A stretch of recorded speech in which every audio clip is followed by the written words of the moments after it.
What is going on, everybody? It's the Frost, and we're here for our Money in the Bank preview and predictions. We have 2 days left until Money in the Bank. Just want to get ourselves a little preview and predictions out here, talking about every single match and everything going into this pay-per-view, which, when we came to the beginning of this year, it was noted that Royal Rumble, WrestleMania, SummerSlam, and, of course, Survivor Series are usually the big four, with this one becoming more or less a big five, because until we got the announcement I believe a month before WrestleMania, this was going to be the fifth dual-branded pay-per-view until, of course, WWE decided we're just going to go completely dual-branded, which makes no sense whatsoever, and we've already seen with Backlash how much of a bad idea that was.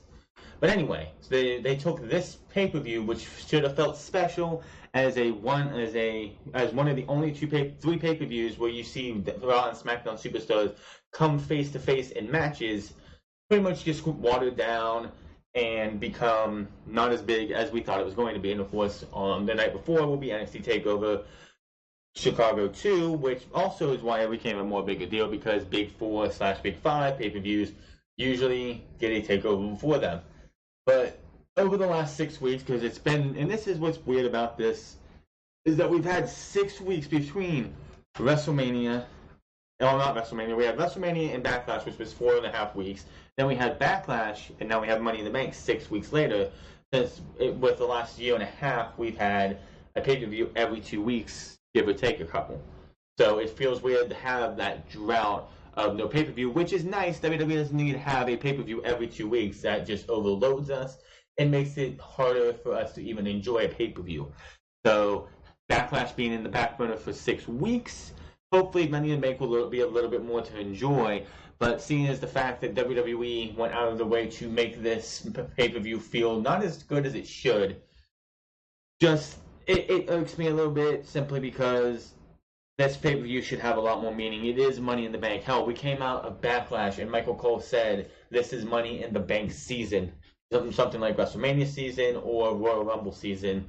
SummerSlam and Survivor Series, they don't have a season, but it just supposed to, like, that comment there was like, oh, okay, this is Money in the Bank, it's going to feel a little bit special. And compared to last year's Money in the Bank, where they had men and women, it was nice to see that WWE decided to go back to, instead of just naming out the people who were going to be in the ladder matches, you had to qualify. I know last year one of the biggest problems for the women, especially because they only had like 6 women outside of the women's champion at the time, Naomi, to go into Money in the Bank, so there really was no one to qualify for. This time around, you're doing both Raw and SmackDown getting 4 superstars each, so there's a possibility to have 4 women for each brand, and they all have to qualify. SmackDown Live did it better for qualifiers, because except for, I believe, Becky Lynch's qualification, everyone else was in one-on-one matches. Well, on Monday Night Raw, you had triple threat matches, and triple threat matches, and triple threat matches, and fatal four-ways, and a last chance gauntlet match, which made a mockery of the men's gauntlet match that you saw back in February. So it was nice to see the formula getting back to single matches was great on SmackDown, while Monday Night Raw just felt like we're getting everything done in 3 weeks, and that's it. Oh yeah, we did have a triple threat match on SmackDown Live as well for the men, because Big Cass's injury at the time.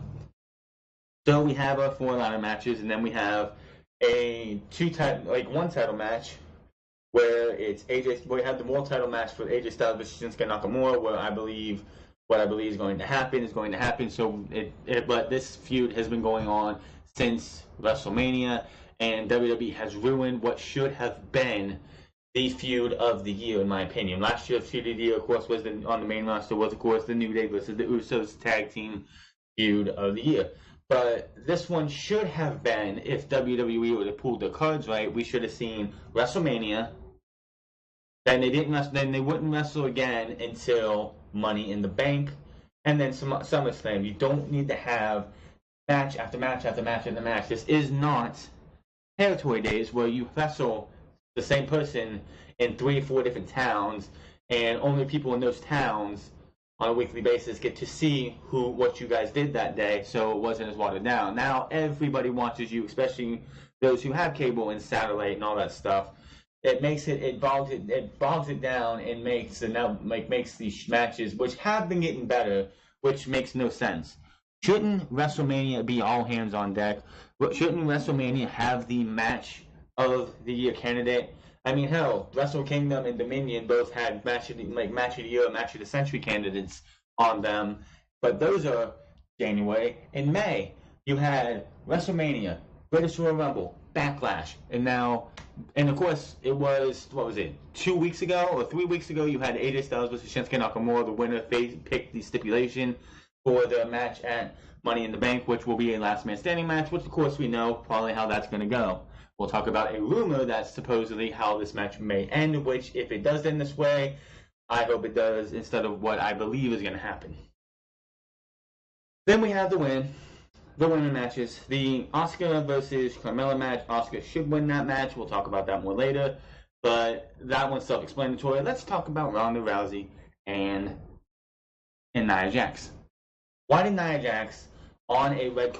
This does not make any sense. You have Nia Jax, Ronda Rousey, Charlotte, Stephanie, all at this NBC Universal summit they had a couple weeks ago. And out of the blue, Ronda Rousey's being interviewed by, I believe it was Kathy Kelly. Charlotte comes over, they make nice, and then out comes Nia Jax and says, "I'm challenging you to a Raw Women's title match." Why? Well, there's conspiracy theorists going out there that the reason that Ronda Rousey is getting this title match is so she can win the title, and because conveniently she's getting inducted into the UFC Hall of Fame this year, she could win the match, which I believe the UFC Hall of Fame is next Thursday. I could be wrong, but she could win this match, take the title with her, and show off that she is the current Raw Women's Champion, and get WWE in the talks with get WWE notarized again with UFC. Even though I don't know, CM Punk just fought a couple weeks ago, and there's talk of Brock Lesnar going back. But no, that's what WWE goes and does. They go over there and they're like, well, Ronda Rousey's getting inducted into the Hall of Fame conveniently, so let's have her get a title match. Let's have her win that title, and let's have her go to the UFC with the Women's Championship, showing that, hey, she, just like in the UFC, she comes to WWE, and her first singles match, she dominates Nia Jax, and she wins the match. We'll talk about that more later, but it just diminishes the entire women's locker room. Yes, Ronda Rousey had a great first impression when it came to a match. And yes, she's wrestled some house shows, but house shows really don't count in the grand scheme of things. Just how it works. But this is her second match, her first singles match on live TV. Why does she even, she doesn't even deserve or have earned the right to be in this spot. Even she said that there's many women ahead of me, so why don't you challenge one of them? And of course, Nia Jax is like, I just want to face you. It just fits in the face of everybody, and I honestly hope that my prediction for the women's Money in the Bank actually happens, and we get the result that I want to see. Speaking of, and I didn't mention this on my SmackDown, my double review of Raw and SmackDown this week, but the tag team title match between Gallows and Anderson versus the Bludgeon Brothers has been moved to the pre-show. That, of course, is going to be self-explanatory on how that match is going to go, plain and simple. Monday Night Raw on the go-home shows. The go-home shows, we'll talk about this before we get into our predictions. The go-home shows, Monday Night Raw's show sucked again. Almost nothing redeeming about that show outside of Seth Rollins and Drew McIntyre being a beast that he is.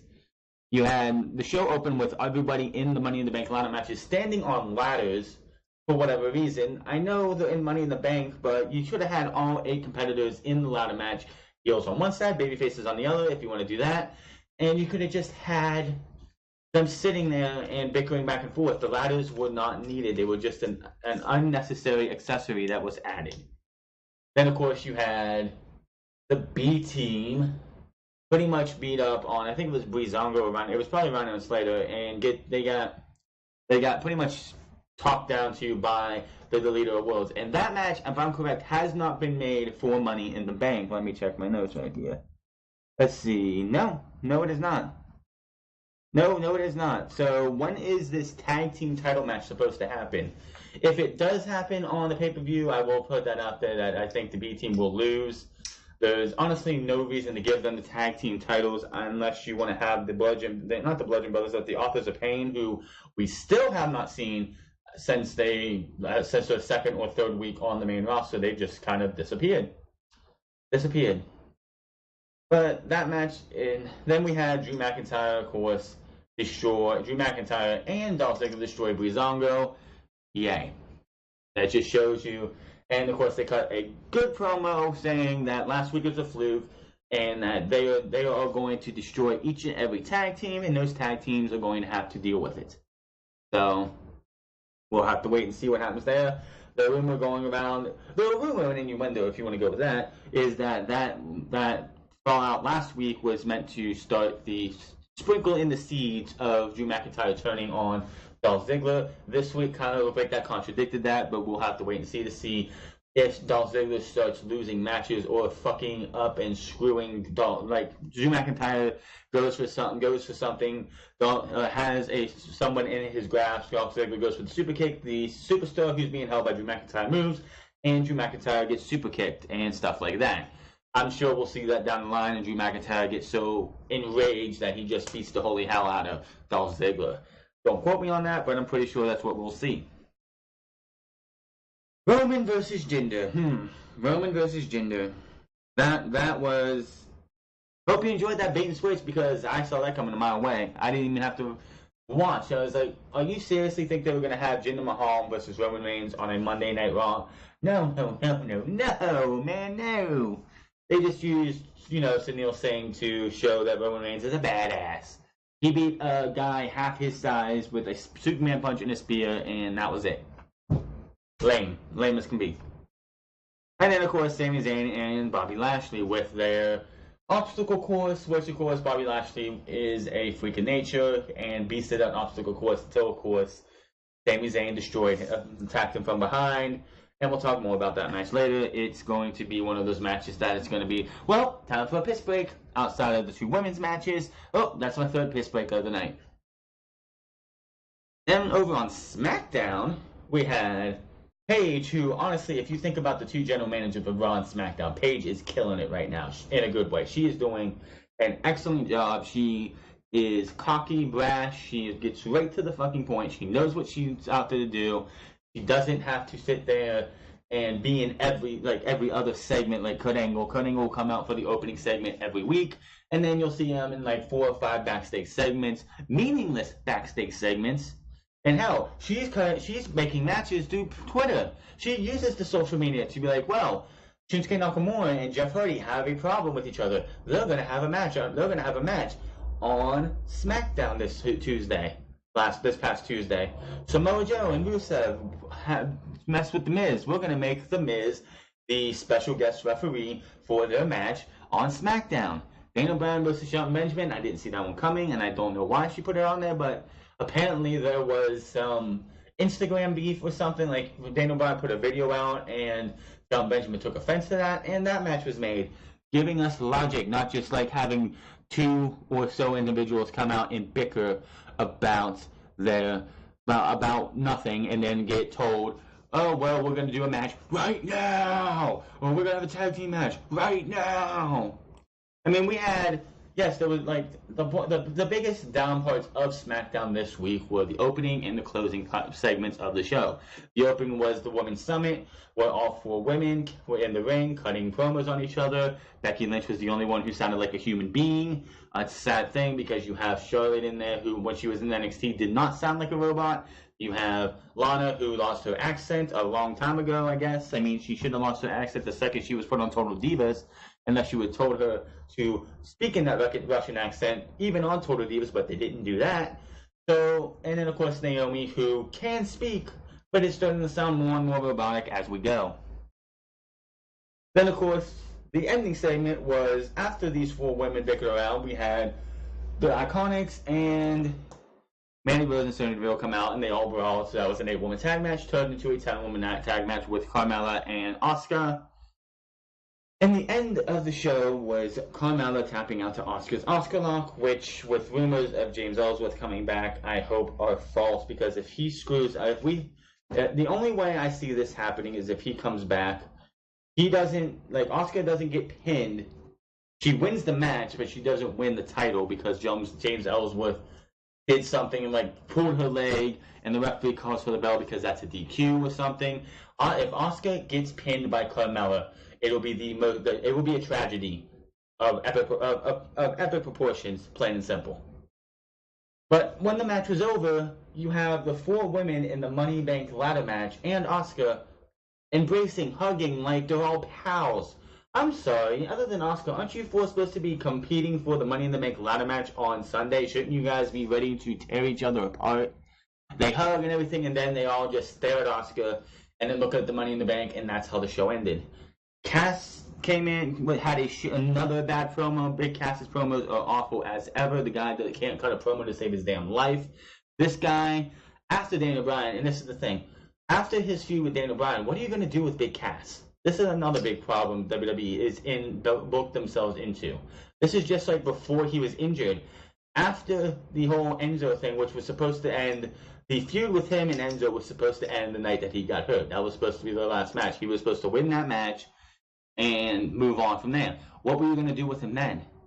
You had him in a Fatal 4-Way 2 years ago for 2016 for the Universal Championship to crown the new Universal Champion after Finn Balor got hurt, and he was the first man eliminated in quick fashion. The guy's not ready. The guy should have never came out of NXT. The only reason he was brought out of NXT is because of his tag team partner, who was only a catchphrase, who couldn't wrestle with shit.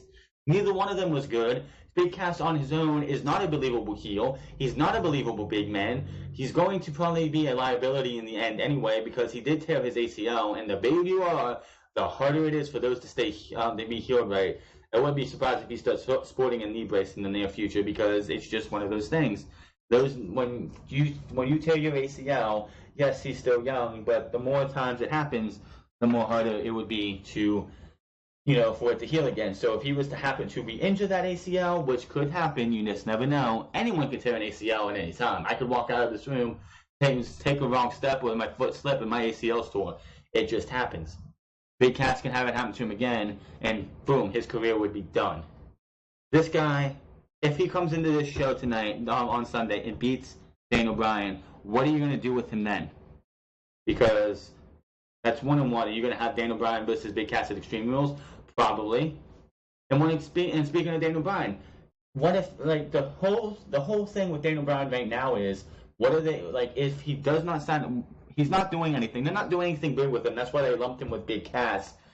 Is because they have nothing for him because they don't know if he's going to sign a new contract. You can't put him in Money in the Bank because he would have been an odds-on favorite if Daniel Bryan wouldn't have walked out of the Money in the Bank briefcase. Anybody would have been, that place would have been showered with booze. We're in Chicago. You would have heard probably bullshit. Daniel Bryan got robbed or something. You would have been all types of bullshit to keep if Daniel Bryan didn't win the Money in the Bank, because he wasn't signed to a new contract. If Daniel Bryan does not sign a new contract, WWE is getting Samoa Joe versus Daniel Bryan-ish out of the way. Probably at Extreme Rules, I can see that. Jeff Hardy versus Daniel Bryan already happened. AJ Styles versus Daniel Bryan already happened, even though it had a fuck finish at the end.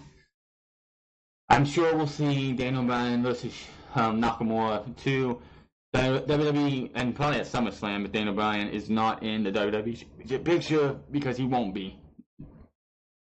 My prediction for the men's ladder match we'll get to in a minute. I have a dark horse because if Daniel Bryan doesn't sign, then the odds-on favorite to me, it makes no sense for him to actually get the briefcase, because him winning the briefcase, winning the Money in the Bank ladder match, should really depend on Daniel Bryan, and that is a sad thing for him. This dude wants to be the face of SmackDown when they go to the Fox Network, and plans for him are being put on hold for the most part because they don't know if Daniel Bryan is staying or not. What if they want to put these plans into motion and boom, September 1st comes around right after SummerSlam and Daniel Bryan is gone? And no, he cannot be All In. He could leave on September 1st and be out of there. September 1st is a Saturday, right? September 1st is a Saturday, right? Yeah. He could be, SmackDown would be his last, SmackDown, the last Tuesday in August would be his last SmackDown. And then, of course, he could probably go home and he could be done with WWE come September 1st. Then he won't be able to be All In, even though he doesn't have a 30 days no compete clause, but it would have to be September 2nd at midnight. He would have to, like, if they would have All In go all the way to midnight, he would be able to show up on All In, even if it's in a DVD form, on the show after the 12 a.m. I don't know if it's Eastern or Pacific time, probably Eastern because the Titans house is in Connecticut. So Daniel Bryan is pretty much lumped and still stuck with this same feud with Big Cass because they don't know what's going to happen to him. I want to know, everybody wants to know, is Daniel Bryan going to stay? We all want to see The Miz versus Daniel Bryan, and that is a WrestleMania match for the WWE Championship. A feud like that has been built up and then stalled away because they sent Miz to Monday Night Raw for a year, deserves to take place and finish up at WrestleMania. Booking them show, it should start at SummerSlam or Survivor Series, which I don't think it will because they're probably going to do SmackDown versus Raw matches again, which I really don't care for because I'd rather see one of the world titles be put on the line.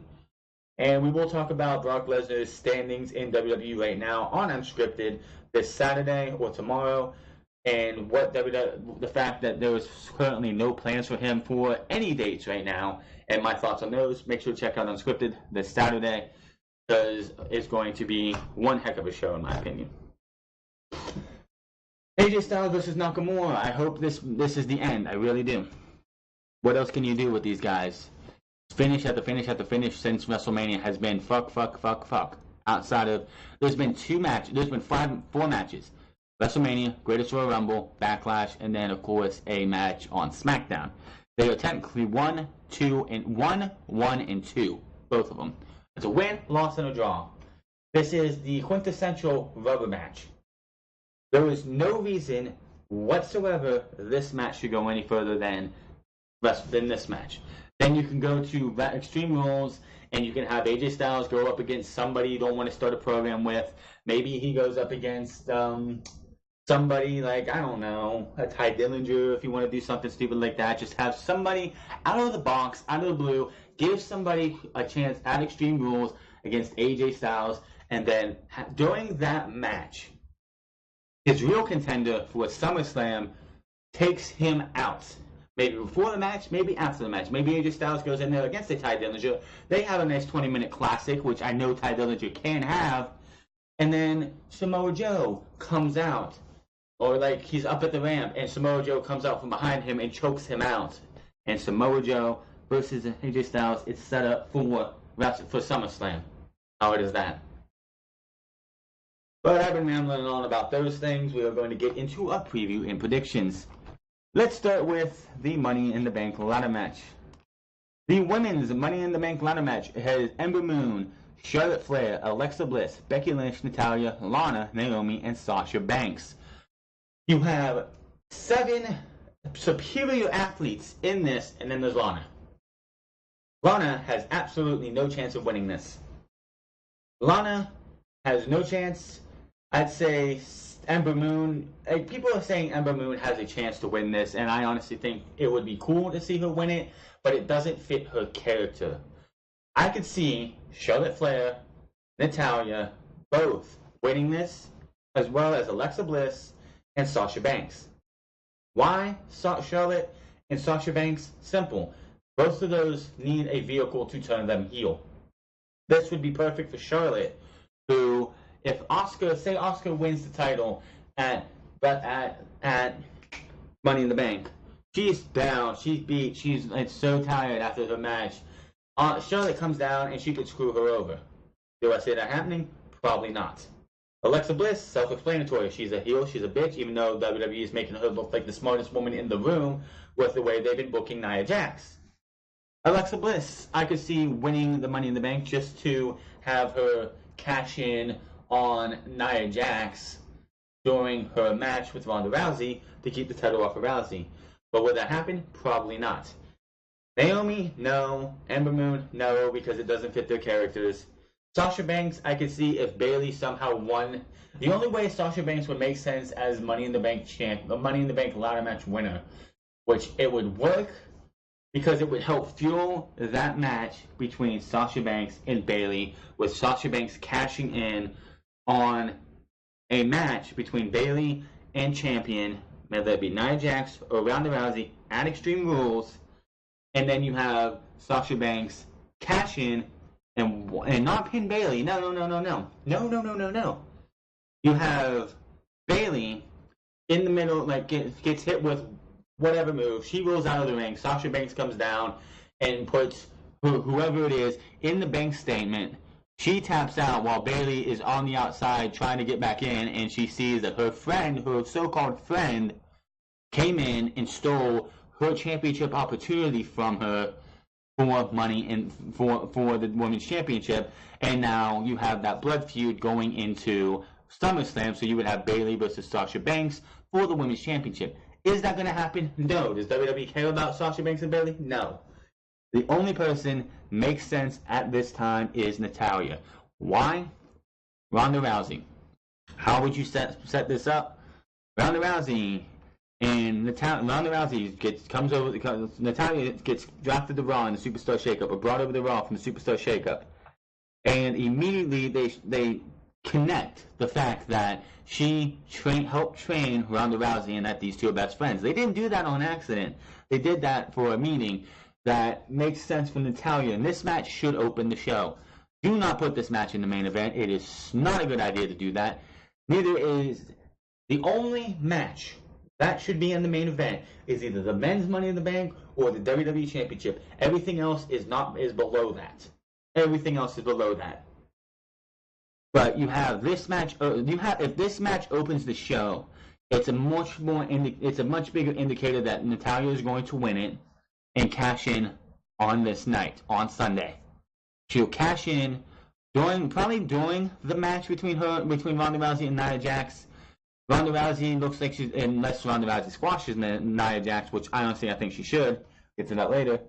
But she would cash in, steal the title from Ronda Rousey. Her and Ronda Rousey would be set up for Money in the Bank.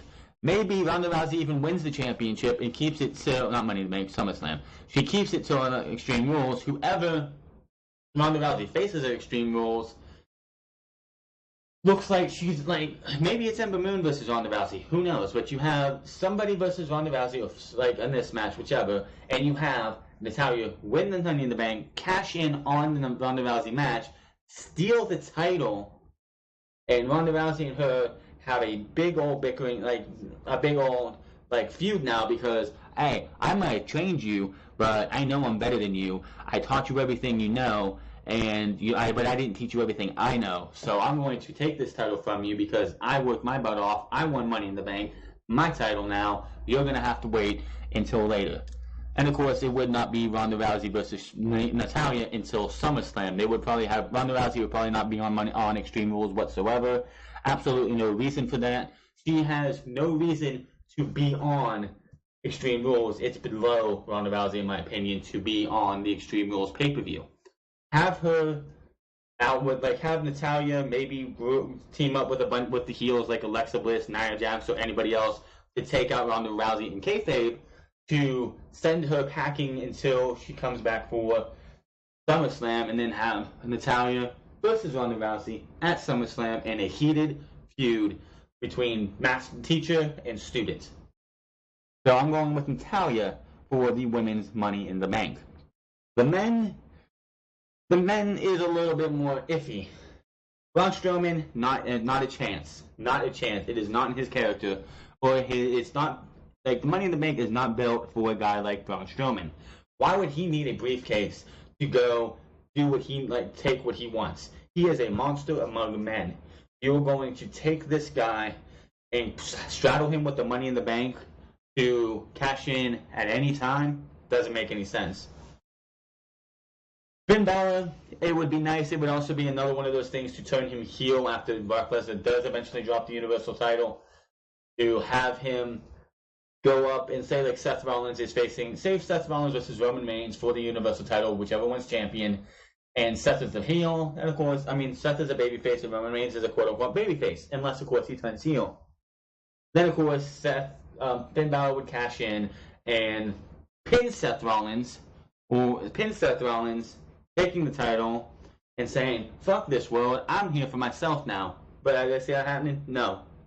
Get back to The Miz in a second. Rusev, not a chance. Not a chance.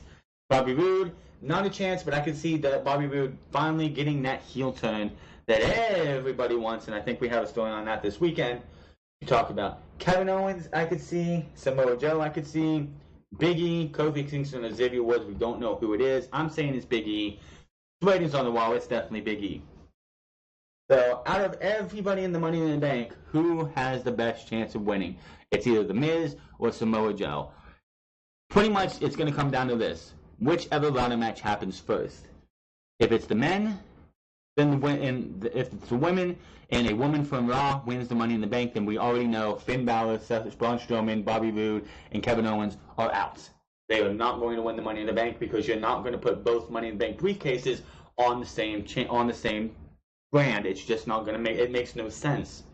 I don't like the fact that they straddled it down with the winner can only challenge their brand's championship, but that's their own prerogative. That's how it works.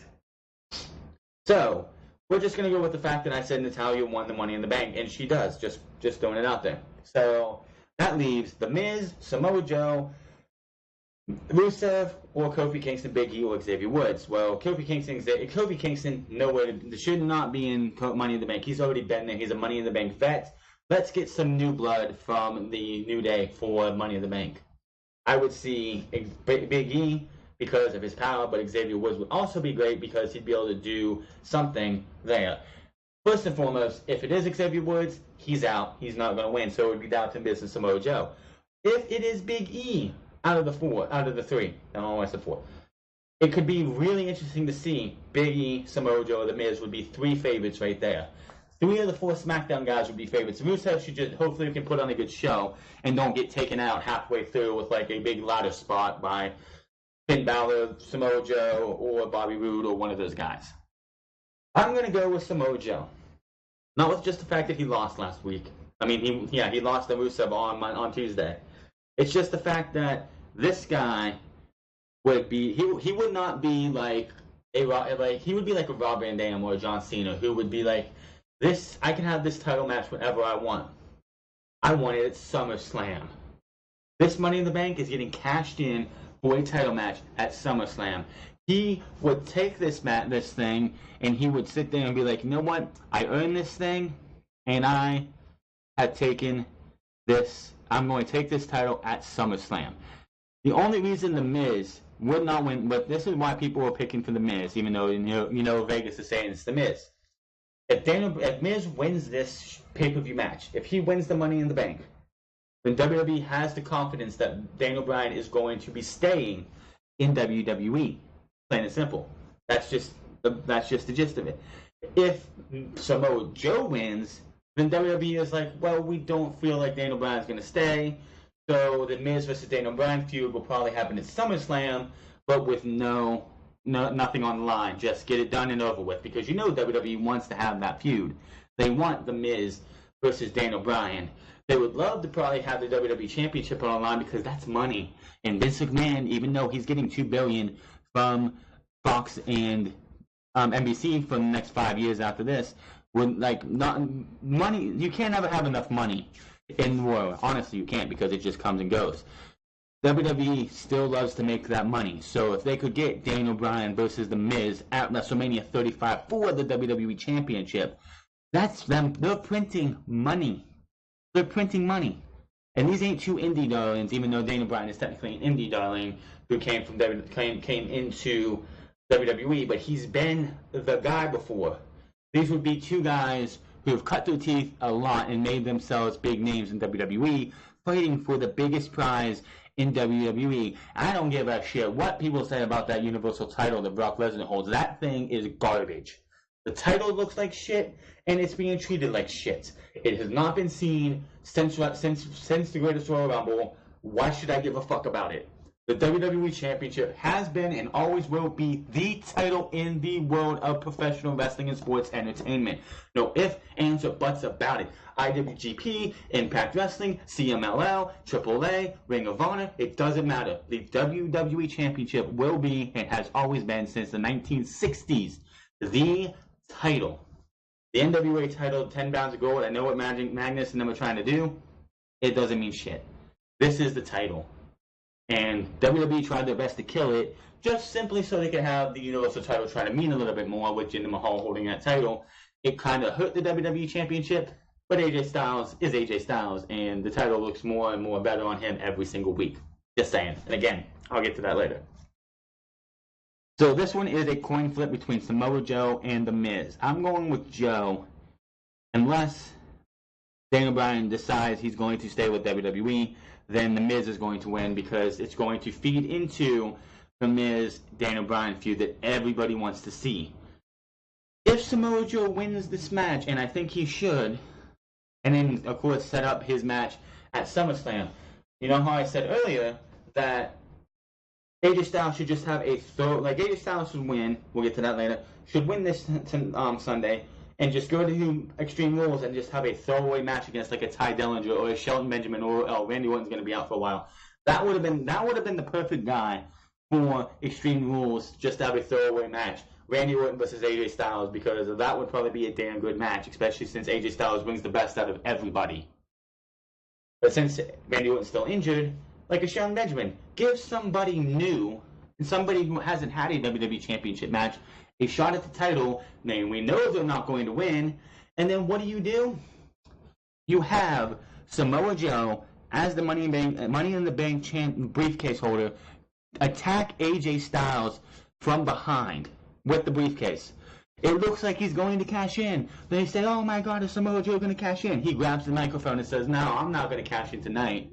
I'm not like most of these people who sit there and attack you from behind and then try and take advantage. I want to look you eye to eye." Or he could attack him at Extreme Rules, and then on Tuesday night call out AJ Styles and be like, "Listen, I sent a message to you at Extreme Rules. I ain't like everyone else over here who runs down here and takes advantage of somebody like that. I want to look you eye to eye and say this thing is getting cashed in at SummerSlam. It's going to be me and you for the WWE Championship." And there you go. And that's how Samoa Joe would go. He doesn't hold the briefcase for very long. He holds it. He makes his presence known at Extreme Rules. He doesn't even wrestle at Extreme Rules. That's the thing. You do not have him wrestle at Extreme Rules. He comes out the next Tuesday and lays down the challenge and say, I have a free contract in this case right here that says I get a WWE Championship match whenever and however I want. And I want it at SummerSlam, and I'm telling you to your face because that's how I work. I don't have to attack you from behind. I don't have to take advantage of you because I know I can beat you. And then you go to SummerSlam. Boom. So I'm going with Samoa Joe. Now for the rest of this card, because the rest of this card is shit, quite honestly. Other than Seth Rollins and Elias, this show is shit. You have Daniel Bryan versus Big Cass, Seth Rollins versus Elias, Bobby Roode, Bobby Lashley versus Sami Zayn, the Bludgeon Brothers versus Luke Gallows and Carl Anderson is on the pre-show. We'll just say the Bludgeon Brothers are going to win down to the 2-minute squash. Just going to throw that out there. 2-minute squash. Roman Reigns versus Jinder Mahal, Carmella versus Asuka, Ronda Rousey versus Nia Jackson, Shinsuke Nakamura versus AJ Styles. Anything else? Do you see anything else that should be on here? Because this, let's see, you have 2 Money in the Banks. 1, 2, 3, 4, 5, 6, 7. You have 7, 8, 9 matches plus the Money in the Bank. And this is going to start at 7 o'clock minus the pre-show. So hope you're all ready for another 4-hour event, because that's what we're getting. We no longer have 3-hour events anymore outside of NXT TakeOver, which means NXT TakeOvers are probably going to be extended to 3 hours just to make it a little bit easier. But let's see here. Big Cass and Daniel Bryan. Big Cass and Daniel Bryan began feuding after Cass returned from injury. Cass had attacked Daniel Bryan on SmackDown, eliminating him from the Greatest Royal Rumble match. Which WWE, they made a big thing. The Greatest Royal Rumble was one of those anomalies that's it was definitely a glorified house show, and the fact that WWE pretty much confirmed it's a glorified house show because Braun Strowman won the Greatest Royal Rumble. His trophy was destroyed within 3 weeks. His title belt was never seen again, and they don't even mention it anymore. Asuka and Shinsuke Nakamura, for some fucked up reason, are still getting on their nameplates Royal Rumble winners for 2018. When Braun Strowman comes out, if they show his title plate, did they ever say winner of the Greatest Royal Rumble? No. So the whole Greatest Royal Rumble thing was just thrown away. Thrown away. The fact that Daniel Bryan lasted over an hour in that match, even though Again, WWE doesn't seem to care about that entire event. Another reason why it was a waste of everybody's time. Anyway, Big Cass.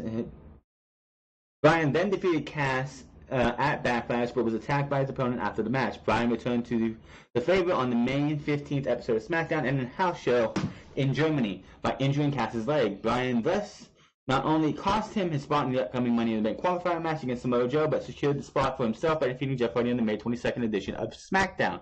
However, when Cass returned from injury in time, the match was turned into a triple threat match, won by Joe. After the match, Cass attacked Bryan again. On June 2nd, a match between the two was made for Money in the Bank. And of course, then we had Big Cass for the last 2 weeks saying a great big man will always beat a great little man, and pretty much saying the reason I'm going to beat Daniel Bryan, even though I lost to Daniel Bryan at Backlash, is because I'm taller than him. I'm taller than him. I'm stronger than him. I'm bigger than him. Yeah, that didn't work for you last time, Big Cass. So why is it going to work this time? I want to say Daniel Bryan is going to win this match. I really do. I really, really do. But I honestly think that Daniel Bryan is going to lose this match, and we're going to get a third deciding match at Extreme Rules. And then somewhere, some way, we're going to get The Miz versus Daniel Bryan. If we get Miz versus Daniel Bryan at SummerSlam, that just tells you right there, Daniel Bryan's leaving. Big Cass is going to win on Sunday. They're going to go to we're going to go to Extreme Rules with these two. Don't know who's going to win that one yet. We'll see how things go after Backlash. I mean, not Backlash, but Money in the Bank. We'll go and see what happens there. And then I just have this gut feeling that we're going to see Miz and Daniel Bryan at SummerSlam, and that'll be how that feud goes. Maybe at Extreme Rules or Sunday, Daniel Bryan gets screwed over by The Miz. We'll have to wait and see. But I'm going to have to go with Big Cass on this one. Seth Rollins versus Elias. And by the way, there's no United States Championship match on this show, which is fine. People are making a big deal that, whoa, Jeff Hardy's the U.S. champion, but he's not on Backlash. I mean, on Money in the Bank. I don't know why I keep saying Backlash, but he's not on Money in the Bank. Why does it matter? Why does it matter? Just because you're a champion does not mean you need to be on every single show. Also, Jeff Hardy's a little bit injured. He has a pinched nerve. Those are not good. So him getting off this show is not a big deal. He was only seen this past week and 3 weeks before that. No time to really build a storyline.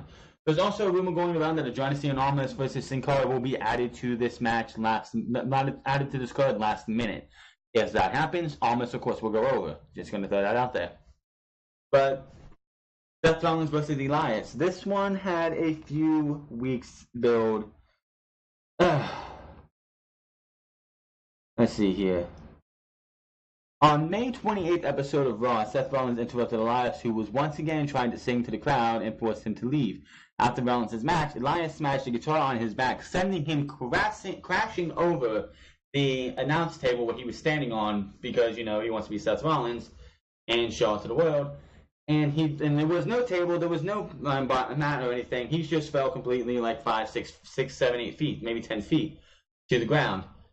We came back from break, and of course Seth Rollins, being the guy who's going to it was on his birthday too. That's the sad part. He got knocked over and put on a gurney on his birthday. Good for Elias, but that made him even more of a badass, because it's like this dude just got hit in the back with a guitar, fell and probably cracked a couple ribs on cracked a couple pieces of his spine on this floor. And he's getting up and wanting to walk out. That's like Stone Cold Steve Austin type shit, man. No, he almost didn't have his neck broken, but who knows what happens when you fall forward. Made him look more of a badass. On May 31st, a match between the two for the Intercontinental title was made in Money in the Bank, because these two did have a little bit of a beef on Twitter, where Elias, I believe, or Seth Rollins challenged Elias to the match. And Elias said, I will face you only if the title's on the line. This one is a toss-up, because I want to see Seth Rollins go from Intercontinental Champion to challenging for the Universal Championship, but rumors going on right now is that there's no plans for a Universal title match, even at SummerSlam.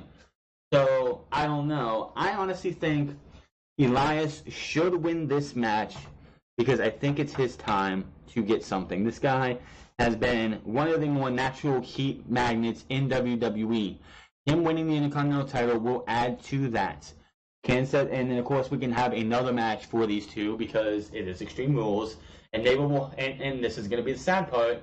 If you get Elias winning over Seth Rollins, I guarantee you we'll get a guitar and a pole match for Extreme Rules. Don't quote me on that, but I'm pretty sure if we see Elias winning this match and we see Seth Rollins invoke his rematch at Extreme Rules, it'll be a guitar on a pole match. What else is new? So I'm going with Elias for said match. Oh, Bobby Lashley versus Sami Zayn. Can we not talk about this one? Bobby Lashley has been booked so poorly. So poorly. I don't even know where to get into this, and honestly, I don't want to, for the simple fact that this has been poor booking all the way. During a tag team match on April 23rd episode of Raw, Bobby Lashley performed a one-handed suspended vertical suplex on Sami Zayn, which Sami Zayn claimed gave him vertigo. Bullshit. And why he missed the Greatest Royal Rumble, even though we know that wasn't why. We know exactly why, because of his descent. And I didn't know this, but apparently Dave Meltzer did let this know a little bit after the Greatest Royal Rumble that Sami Zayn 2 years ago wrestled in Saudi Arabia, and everything was fine. And now this year he wasn't even allowed to go. So that's just shitty on Sami Zayn for Sami Zayn that he couldn't go to Saudi Arabia where he's wrestled multiple times before. At Backlash, Lashley and Braun Strowman defeated Kevin Owens and Sami Zayn in a throwaway match. Absolutely was throwaway match. During an interview on May 7th, Bobby Lashley spoke dearly about his family, including his 3 sisters. In response, Sami Zayn said that Lashley was not a nice guy and promised to bring out Lashley's sisters to tell the truth. And on the May 21st episode, 3 men dressed up as Lashley's sisters accused Lashley of violence. Lashley interrupted and segmented and attacked the imposters along with Sami Zayn. Oh yeah, by the way, after he came out smiling. This feud, Sami Zayn, I feel bad for the dude. He's trying to get Bobby Lashley to be pissed. Get Bobby Lashley to get angry at him. Go off on him. He's talking about his family. He brings 3 guys out in drag. What does Bobby Lashley do? This is only a true friend would do this to me, man. I gotta thank you, Sami Zayn, with a smile on my face. Then 2 weeks ago, he comes out and attacks Bobby Lashley's Instagram accounts. What's Bobby Lashley doing in the ring? He's smiling. He's smiling. He's being called a liar. He's being told that his sisters hate him and his sisters say he's violent and everything. And he's smiling. The only thing that seemed to piss Bobby Lashley off is when Sami Zayn said you were lying about being in the military. If that's the only thing that would have pissed him off, that's the first thing I would have went to. Because everything else that this guy did absolutely nothing to him. He comes out smiling. He comes out happy, kissing babies, shaking hands. Bobby Lashley needs to ask for his release, plain and simple. Once this match is over on Sunday, go to Triple H and be like, dude, terminate my contract. I want to be out of here. I'm going back to Impact Wrestling, where they know how to use me. Bobby Lashley should have been a guy who came in with a heel-like mentality. The walking Armageddon, as they called him in Impact Wrestling. The guy who gave no fucks about anything but checks and championships. What is this Bobby Lashley doing? He's getting berated by Sami Zayn, and he's smiling the entire fucking time. It's pathetic. It's absolutely pathetic. And then, of course, this past Monday, what happens? He's on it, and Bobby Lashley runs an obstacle course. Because we know this guy is a freak of nature. He looks like it. He's not going to look like that without working his ass off. He could probably run that obstacle course twice as fast as he did. And he shows off towards the end, and of course, what's happened? Sami Zayn attacks him from behind. This feud has absolutely no heat behind it. No heat whatsoever. It's pathetic, it's useless, and it should never have been done. This is what you got for Sami Zayn, who had the biggest shock of the year in 2017. When we were leaving Hell in a Cell, this was something positive for WWE. When we were done with Hell in a Cell, we were talking about what the hell just happened. Did Sami Zayn just do what I think he did? We had people talking. It was all over social media. It was one of the biggest talking points of WWE last year. And then he becomes one of the proponents of one of the biggest storylines in on SmackDown Live, leading all the way up to WrestleMania. Sami Zayn and Kevin Owens versus Shane McMahon, with them pretty much being favored by a guy who is pretty much their equal in Daniel Bryan, until Daniel Bryan got his ass kicked and they were fired by Daniel Bryan. They got beat up. They beat up Daniel Bryan, and Daniel Bryan makes a match between those two, him and Shane McMahon, which, of course, Shane McMahon's out right now because of injuries from that entire angle. But this guy was doing great things on SmackDown. You bring him to Raw, saddle him with this shit. This right here. It looked like we were going to get Bobby Lashley versus Elias, because what happened was we had Bobby Lashley return and interrupt Elias, and that went nowhere. Absolutely nowhere. Like, I think they did a 8-man tag match between, or it was a 6-man tag match, I'm pretty sure, with Braun Strowman, Bobby Lashley, and maybe even Seth and Roman Reigns, or just Roman Reigns versus Kevin Owens, Sami Zayn, and Elias, I believe. And after that, Elias was no longer feuding with Bobby Lashley with no conclusion whatsoever. Okay. Then, of course, you had the whole tag team thing, and now you have Bobby Lashley and Sami Zayn going at it for whatever they want to go with. I say Bobby Lashley is going to win this. There's no doubt about it that Bobby Lashley is going to win this. Why else would they have Bobby Lashley come in and lose to a guy like Sami Zayn? It's just not going to happen. Roman Reigns versus Jinder Mahal. This is another attempt by WWE to get the man over. It's not going to work.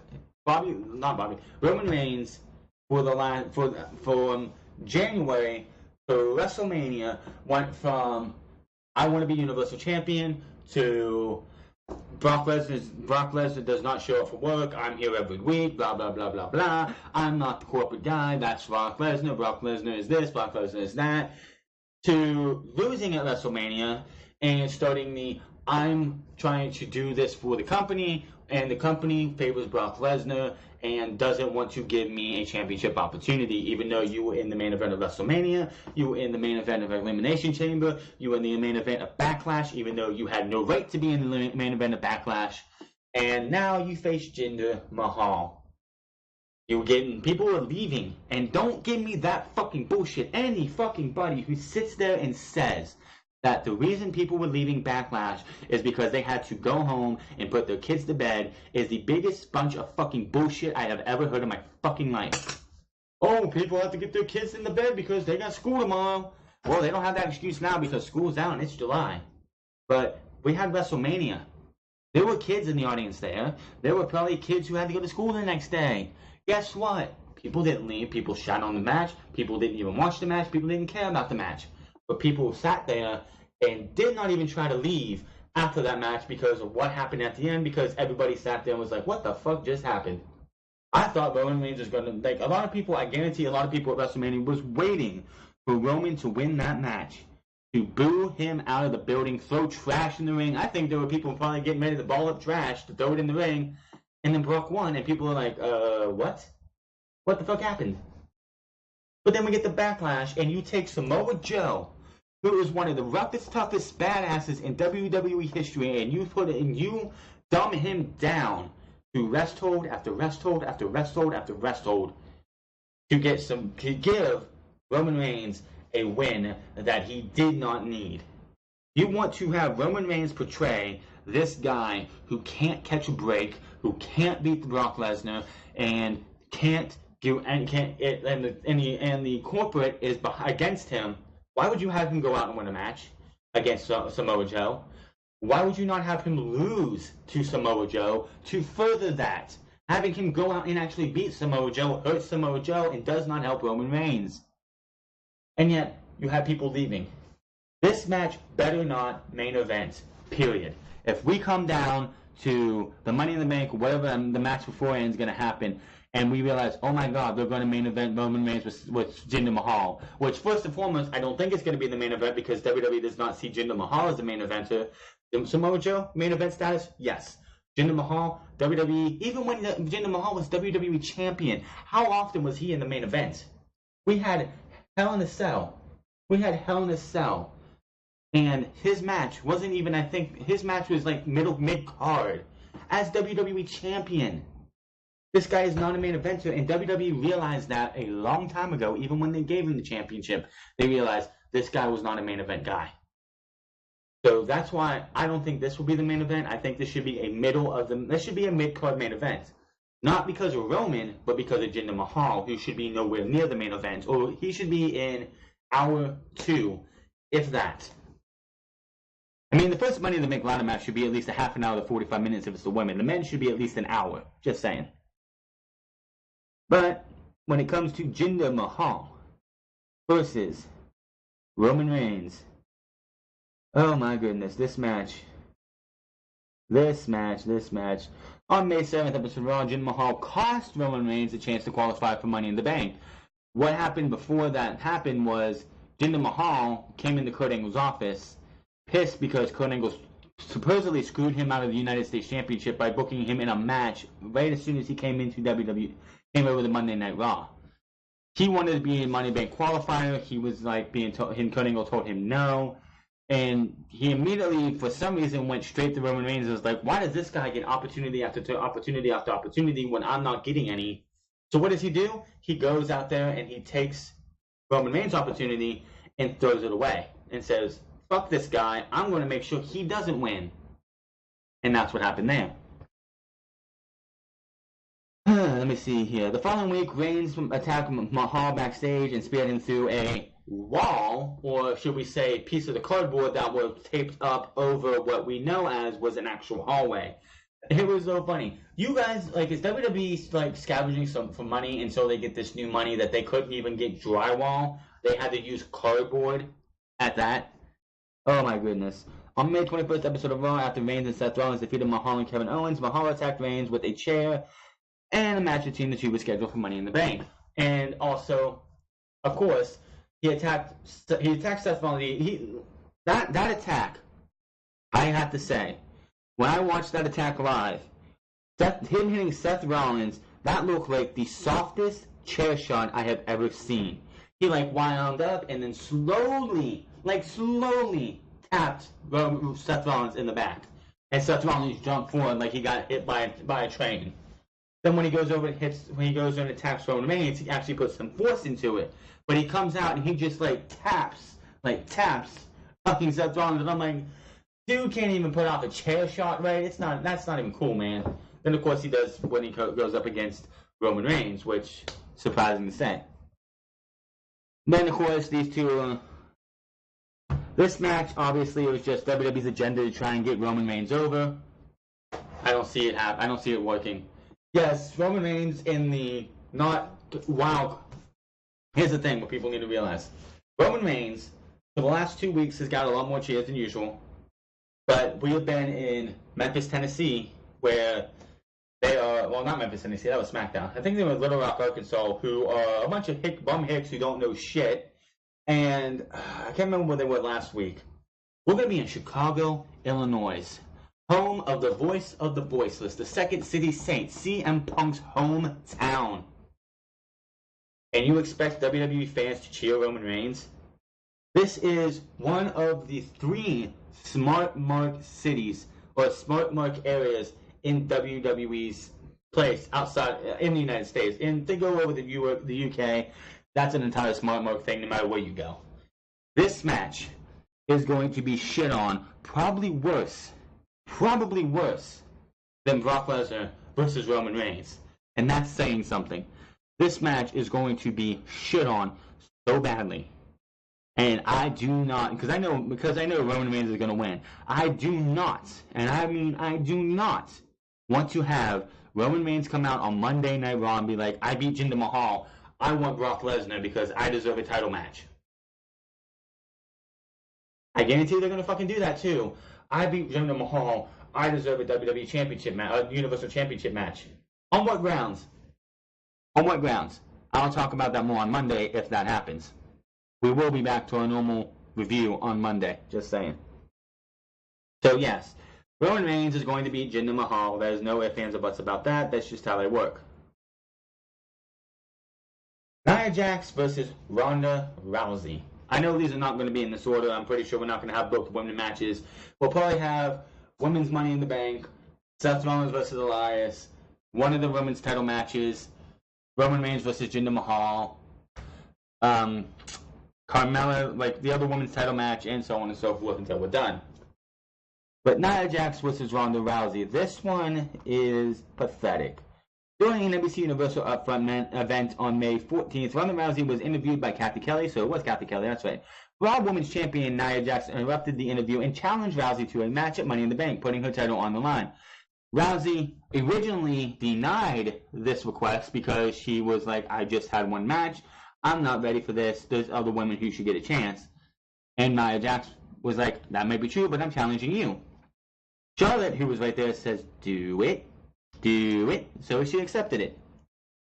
The following week, both Rousey and Jax signed a contract for their match, with Stephanie McMahon making one of the most pointless returns she has ever made, just to sit there and have Nia Jax insult everybody's intelligence by pretty much saying, no, she can't put the armbar on me. I'm too big. She's not going to be able to make me tap out. Yet a couple months ago in February, after doing the Elimination Chamber, and the next week or the next night, Nia Jax tapped out to the armbar that Asuka did. Yet you expect Asuka to be able to tap out Nia Jax, but Ronda Rousey wouldn't be able to, even though that's exactly what happened on Monday. Why? We'll get to that in a second. The following week, Jax demonstrated on an amateur wrestler that she would counter Rousey's armbar and perform a powerbomb. Again. And then, of course, this week they had a nice little sit-down interview, and there was stuff. And, of course, 2 weeks before that, or the week before that, last week, I should say, Nia Jax faced Natalya, and Natalya fucked her knee up, which, again, I think they had her tape the wrong one. I could be wrong on that. And they had a little bicker, and bicker is like, oh, well, this could happen in the WWE. Injuries can happen all the time, even though she comes from the UFC where injuries happen all the time. Nia Jax telling Ronda Rousey that this is not ballet is the dumbest fucking thing you could ever say. Ronda Rousey, a legitimate sports athlete who was in judo, where I'm sure there's injuries all the time in judo, probably not like a WWE event, and UFC, where a guy named Anderson the Spider Silver kicked the guy in the leg and he snapped his own leg. That was nasty. I don't ever want to see that again. But you sitting there and saying this kind of stuff can happen to Ronda Rousey was fucking stupid. Absolutely fucking stupid. And then this week, you have them have a sit down. Oh, there's things that can happen in WWE that can't happen in UFC. I can pull your hair. I can headbutt you. I can slap you across the face. Ronda Rousey listing her accomplishments, actually sounding like she cared, like she should have sounded from the start. The biggest problem with Ronda Rousey right now is her mic work. And we'll talk about a promo from last week that Ronda Rousey was not too happy about, that WWE in the back thought was just the most funniest thing they could ever do. And we'll talk about how pathetic they are, and it really shows that WWE does not care who you are. They don't give a fuck about you. They do not respect you. So, yeah. And of course, may I ask, the biggest talking point of this entire feud was Ronda Rousey cannot make Nia Jax tap out to the armbar. So why, on Monday, would you have Nia Jax be put in the armbar and not counter it into her powerbomb? No, we're going to have Ronda Rousey put Nia Jax in the armbar and make Nia Jax tap out. And then some fucked up reason, I think Vince McMahon or someone was told the timekeeper, ring the bell, damn it, ring the bell! After the hold was let go of, and Nia Jax was on the mat, was outside the ring. Can someone tell me what the hell's going on here? Seriously, can someone tell me what the hell's going on? Because that makes no sense. The only thing that was exciting to see about this match is would they actually have Ronda Rousey submit Nia Jax to the armbar at Money in the Bank. And since they did that on Monday Night Raw, the only thing that's worth seeing for this match is will Natalya win the Money in the Bank, come in, cash in, win the title, and start a proper program against Ronda Rousey. And that would be at SummerSlam because, of course, Nia Jax would get her rematch at Extreme Rules, which, of course, Natalya would win. And then, of course, Ronda Rousey gets a proper feud against somebody who taught her the ropes for WWE. I'm saying that Natalya, it's either Ronda Rousey wins this in a 2-minute squash, where, well, not even that. This match was like ding ding ding, she puts it in the armbar, tap out, and that's it. That's it. It's done. Over with. But if Natalya wins the Money in the Bank briefcase, she's cashing in, and she's going to steal the title from Ronda Rousey. And then it's going to lead to the SummerSlam feud after Nia Jax gets beat at Extreme Rules. Carmella versus Asuka. This one has the smell of fuck's finish and tomfuckery all over it. The rumor going around this past Monday was James Ellsworth is coming back to WWE. James Ellsworth is going to come back to WWE and help Carmella beat Asuka. No, please no. Then, of course, it came out that he's supposed to go to a Chinese promotion and be there on Sunday to defend his intergender championship in a fatal 4-way. Apparently, that's not happening anymore. And no, dumbasses, anybody who's like, oh well, he could just go on, he can defend his title at this place and then get on a flight and get to WWE, which is like a 16-hour flight and 13 hours apart. No. First and foremost, that's a long-ass flight, and you got to at least take 2 or 3 flights just to get to Chicago, Illinois. You're not going to go from China straight to Chicago, Illinois. That's just too far. He'd have to make so many fucking stops to get there, and by the time he gets there, he probably would have been jet-lagged off his ass that even if they wanted to use him on Sunday, would have been a very, very bad idea.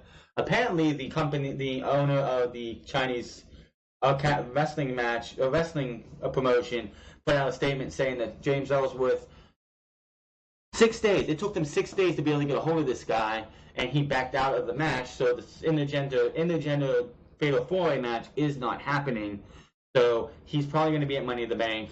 And what if they're going to use him? The only fucking way this happens is if he shows up and he trips up Asuka or something and causes a DQ.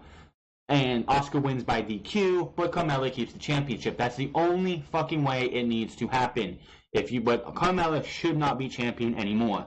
If Carmella walks out of Money in the Bank pinning Asuka, that is the fucking weakest shit that they could come up with. In any talk, if Carmella wins this match by help of James Ellsworth by pinfall submission or whatever the fuck, the only way this match ends is Asuka either winning and taking the title, or James Ellsworth causes a disqualification and having Carmella keep her title. If Asuka loses in any fucking way, 2 things. 1, any rumor of Carmella being, like WWE being embarrassed of Carmella is bullshit. And 2, they don't give a fuck about Asuka, and she, again, as I said after WrestleMania, is just like everybody else. I say Asuka wins this match by either submitting. She doesn't really. When was the last time Asuka actually pinned somebody? Man, somebody tell me that, because I don't know. Like, I mean legitimately. I don't mean like a job or anything. But when was the last time in a serious match that Asuka actually pinned somebody? I always think it was the Asuka lock or the armbar. But either she wins by pin, or James Ellsworth comes back and the referee catches him doing something to cause Asuka the match. By causing Carmella the match by disqualification, setting up a match in Extreme Rules where Asuka would win the title there. Asuka versus Charlotte at SummerSlam is the money match, plain and simple. WWE, get the title off of Carmella. She is a piece of shit. She is awful. She is the female Enzo Amore, and I mean this by far. She's so full of her goddamn self. She thinks she is better than everybody else. And this isn't a character. This is Carmella herself, or whatever the fuck her name is. I don't know off the top of my head. She is not better than anybody else. She sucks. Huh, that's a nice name. Not Leigh Vandal. That's funny. But she should lose this match either by pinfall, submission, or DQ. She should not win this match. Asuka wins by pinfall, submission, or she wins by disqualification because James Ellsworth is back. And that will set up for a match at Extreme Rules where she will win the match, she will win the title, and then we'll go to SummerSlam and we'll have Charlotte versus Asuka. I want Asuka to win by pinfall. Carmella's gone. She gets her rematch on Tuesday. She gets beat on Tuesday, and she's gone to Total Divas, never to be seen again on SmackDown Live. And then we get Becky versus Asuka at Extreme Rules, and then of course Charlotte versus Asuka at SummerSlam. It's not that hard, WWE. You do this shit, you fuck this shit up anymore, and it's just gonna be worse off at, and you're just gonna make the women's division worse off. Plain and simple. That leaves us with the true main event. Which if it goes the way I think it is, I don't think we're going to have it as the main event, unfortunately. Maybe that'd be the men's Money in the Bank, but AJ Styles versus Shinsuke Nakamura. This feud has been going on since WrestleMania. As you all know, Shinsuke Nakamura won the men's Royal Rumble this year, allowing him to go to WrestleMania to challenge for the WWE Championship, what should have been the main event, but got passed over for Roman Reigns versus Brock Lesnar, which was a shit match all on its own. And no, Sean Waltman, it was not, even if you turn the crowd sound off, that match was not good. I don't give a fuck what anyone says, Sean Waltman, Jim Ross, anybody. If anybody says that match was good, it was a really good match, you're full of yourself. That match at WrestleMania was shit. It was smooth, it was super move after super move after super move after super move. It was boring, it was stupid, and it was unnecessary. It should have been spear, and done. But no. They wanted to over-exaggerate it. We had 6 F5s, and it weakened everything. It made both of them look bad. It made the company look bad. The match was awful. Moving on. But anyway, Shinsuke Nakamura faced AJ Styles at WrestleMania in a very highly underwhelming match, which saw AJ Styles versus Kinshasa into the Styles Clash for the 1-2-3.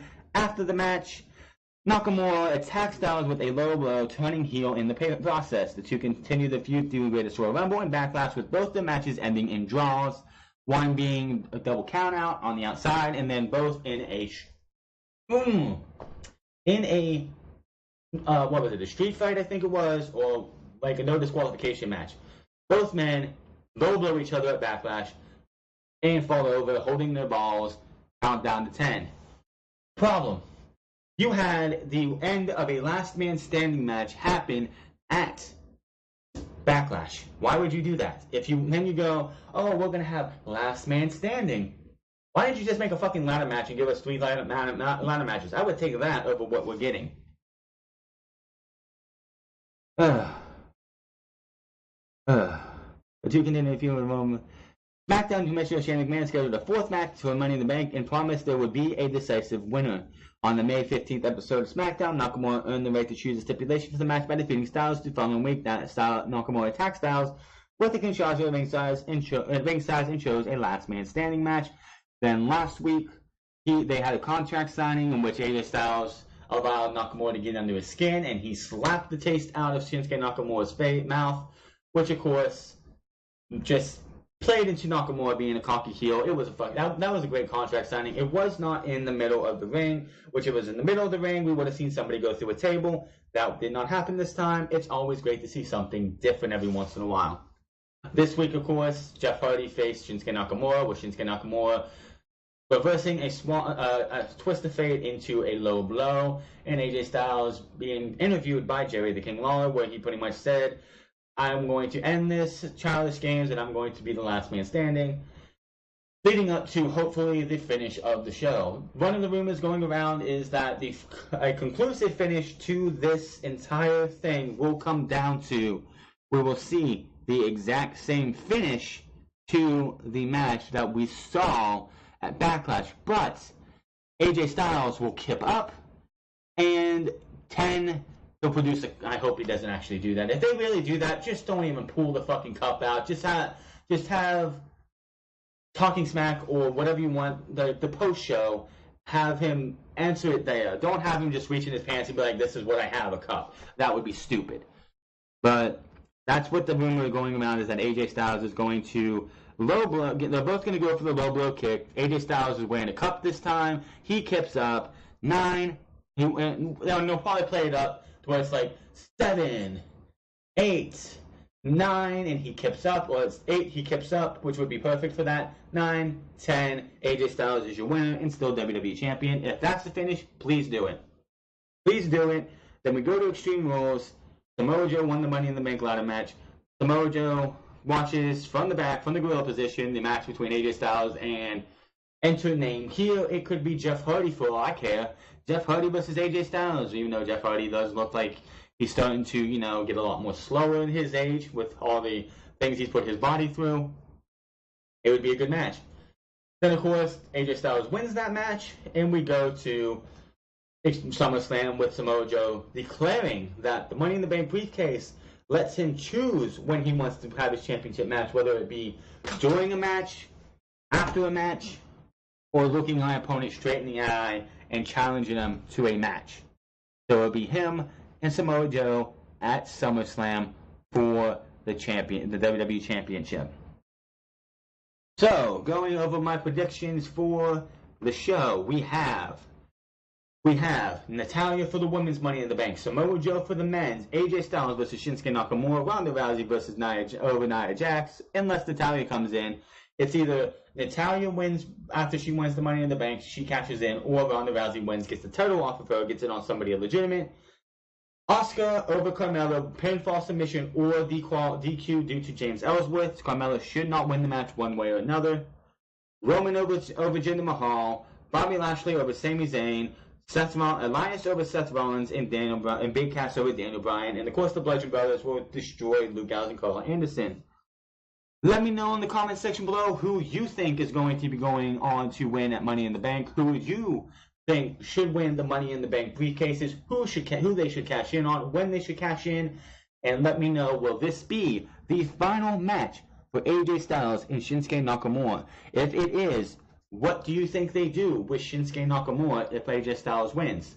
Let me know in the comment section below. My name is TheFrance. Make sure to hit that subscribe button. Comment down below. Find me on Twitter at TheFrance. Find me on twitch.tv/TheFrance08.